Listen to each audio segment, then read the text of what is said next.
Arrêtez de chialer, c'est la guerre. La guerre, c'est pas une raison pour que tu sois mal. Le film a été réalisé par André Melançon dans les années 1984.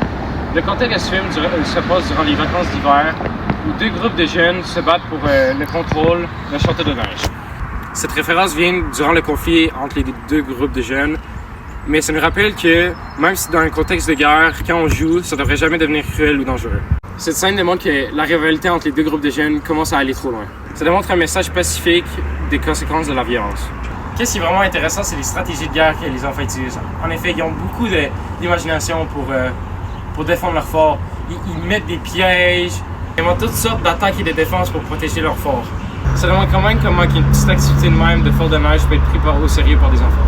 Qu'est-ce qui est très marquant, c'est la mort de Cléo, un personnage du film. En effet, un jeune va mourir quand un immense mur du fort de neige va s'effondrer dessus et il va l'ensevelir. En effet, tous les enfants s'arrêtent et constatent la situation et les conséquences de leurs actes.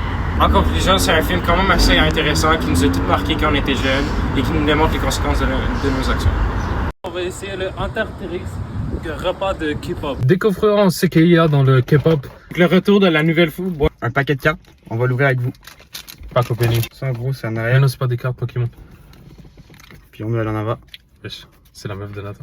On a deux cartes comme ça. Commencer par la sauce guerrière, sauce chili doux, Ah.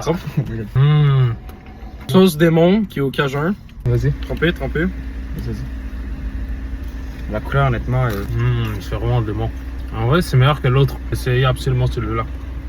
Fait qu'en fait, on a le sachet où on met les assaisonnements dedans, on met les frites à l'intérieur, ferme le sac Ok, dans le fond, c'est des et épices. tu brasses. Ça goûte un peu l'assaisonnement de ramen au poulet. Je donnerais un 8, un solide 8. je Oui. donnerais un petit 7.8. Moi, je dirais un 8 aussi, comme Nathan. Ouais. Ok. Merci Venez pour le- essayer, venez essayer. Absolument.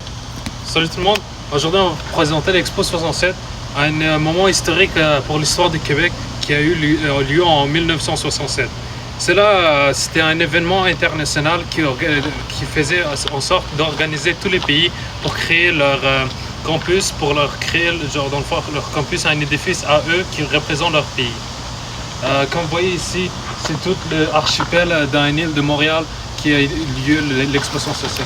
Ce moment, l'Expo 67 a pu attirer plus de 50 millions de visiteurs au Canada pour venir visiter tous les campus. Il y avait Canada, il y avait États-Unis, il y avait même Russie, il y avait la France. Cela a donné à des édifices historiques qui sont présents jusqu'à nos jours. Par exemple, le Biosphère de Montréal. Ça, c'était un édifice américain qui présentait leur exposé de NASA. Dans le fond, il y avait les Starship et tout. Et après, il y a eu un autre édifice aussi, le Casino de Montréal. Un lieu historique que tous les jeunes à 18 ans vont une fois dans leur vie. Tous les adultes vont. Ça, c'était un expo, c'était un édifice collaboration au Canada et la France. Ils ont créé dans le fond un exposé, mais après la fin de l'exposé, ils l'ont gardé, ils ont construit un casino. Le casino est présent jusqu'à aujourd'hui et il génère environ 3 à 4 billions de dollars chaque année par ces machines et par ces autres événements qui a lieu. Et l'Expo 67 était une des choses les plus marquantes que tous les jeunes Québécois connaissent. Merci.